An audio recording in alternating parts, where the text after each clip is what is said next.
Guys, আপনারা কি জানেন যে সৌদি আরবে বাচ্চাদের কত টাকা দেয় মাদ্রাসা যাওয়ার সময়? যেমন বাংলাদেশে মানুষ যে স্কুলে যায়, কলেজে যায়, তাদের একটা পকেট খরচ দেয়। ঠিক তেমনি সৌদি আরবে সৌদি আরবের বাচ্চাদের একটা পকেট খরচ দেয়, সেটা হচ্ছে গিয়া এই যে দেখেন 5 রিয়াল। তো বেশিরভাগ বাচ্চাদেরই হচ্ছে গিয়া 5 রিয়াল ওদেরকে দেয়। আর 5 রিয়ালে দেখেন ও কত কিছু নিল, জিপ কি সাদা। এই দেখেন 5 রিয়ালে ও হচ্ছে কি কিনেছে আমি একটু দেখাই। এই যে চিপসগুলো হচ্ছে গিয়ে 50 পয়সা, ঠিক আছে, এক এক পিস। তো হচ্ছে গিয়ে দুইটা হচ্ছে 1 রিয়াল। তারপরে হচ্ছে এই চিপসটা হচ্ছে 1 রিয়াল, 2 রিয়াল।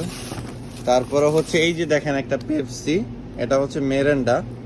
হ্যাঁ, তো এটা হচ্ছে 1 রিয়াল মাত্র, ঠিক আছে। তাহলে এখানে হলো 3 রিয়াল। তো এই যে দেখেন একটা আইসক্রিম কিনলো, তো 1 রিয়ালও আইসক্রিম আছে, 9 রিয়ালও আছে। তো হচ্ছে গিয়া 1.5 রিয়াল আইসক্রিমটা নিছে।